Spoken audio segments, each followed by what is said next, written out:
ولا شيء شرفت بدني روحي شيء كدل نولاده وكدل دنتا روحي شيء كدل دنتنا ولا لا soo bixiya hadaad muuqaalkan daawatay ajirkiisa aad heshay hadaba kaliga ha isku koobin dadka kale u gudbi maxaa yeelay waxa laga yaabaa inaad ka hesho buuro ajir ah adigoo u niyeysanaya in Ilaahay subhanahu wa ta'ala ku anfaco qof salaada subax dayacay bishaarayso walaalka tukado salaada subax hadii aad gasho masjidka oo lagu tukanayo salaada subax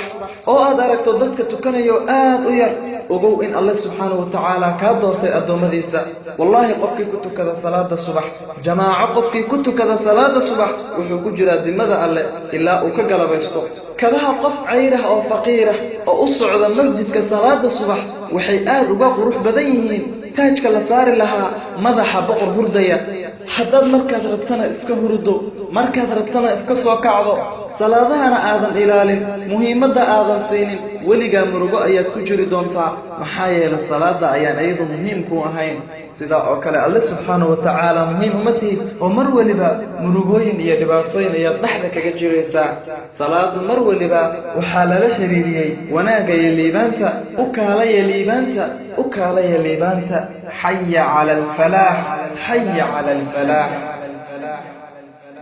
walaalkayga iyo walaashayda muslimada ahow hadaba muuqaalkan u gudbi qof kastood la jeceshahay wanaaga wassalaamu calaykum waraxmatullaahi wabarakaatuh